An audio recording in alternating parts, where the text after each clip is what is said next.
Next ahead, News 8 investigates, catches an Air Force recruiter red-handed in the false diploma business. Plus, one of the best-known stars of the early days of television has died. From WFAA-TV, Channel 8, the spirit of Texas, this is the News 8 Updates. How long have you been a recruiter here? A little over 3.5 years. This is the first time you've done this? Yes, sir. I haven't been. This time it's an Air Force recruiter trying to obtain a counterfeit diploma. And this time it's for a News 8 undercover investigator. Good evening, and thank you very much for joining us tonight. Honesty, integrity, and discipline are core values of the armed services. But last week, a News 8 investigation uncovered how Navy recruiters provided enlistees with counterfeit high school diplomas. The recruiters even taught enlistees to lie about their background. Now, Channel 8's Byron Harris is here to tell us the problem doesn't stop with the Navy. Scott, an Air Force recruiter actually offered to obtain a phony diploma for a News 8 undercover reporter. We caught him in the act.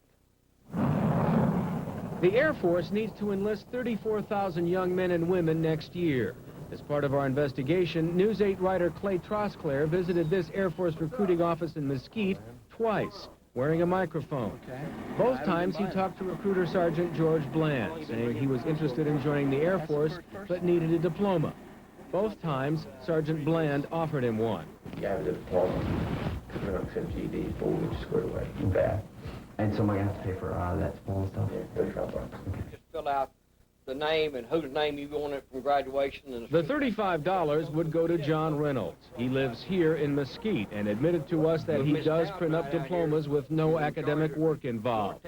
He's supplied them to enlistees and recruiters in the Navy.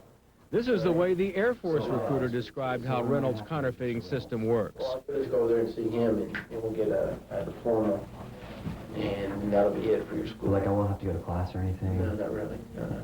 He's just going to sit down and talk to you. And he'll go over some stuff. He's got some transcripts and things he'll go over with you.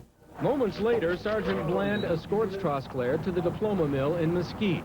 Trosclair wears a Channel 8 microphone. Inside, John Reynolds talks about the diplomas he's printed for other recruits and his documentation system. They're going Army, I put on, and I put one, Air Force. But on this day, Reynolds said he would provide the diploma after Trosclair took the Armed Forces qualification test. We confronted the recruiter outside. How long have you been a recruiter here? A little over 3.5 years. This is the first time you've done this? Yes, sir. How'd you get his name? The guy gave it to me. Which guy? He works up in North Dallas. For whom? The Air Force. So the Air Force uses it in North Dallas as well? Yes, sir. The Air Force heard about our recruiting investigation and contacted us.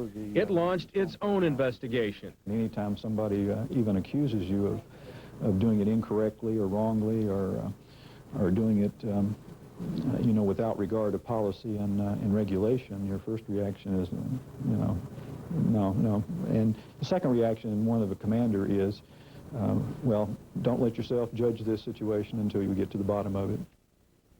If found guilty in this case, the recruiter or recruiters could face loss of rank, loss of pay, or worse. The Air Force says that recruiting problems are rare because, in contrast to other services, its recruiters serve voluntarily, and because it requires higher scores on the Armed Forces aptitude tests than do the Navy and Army.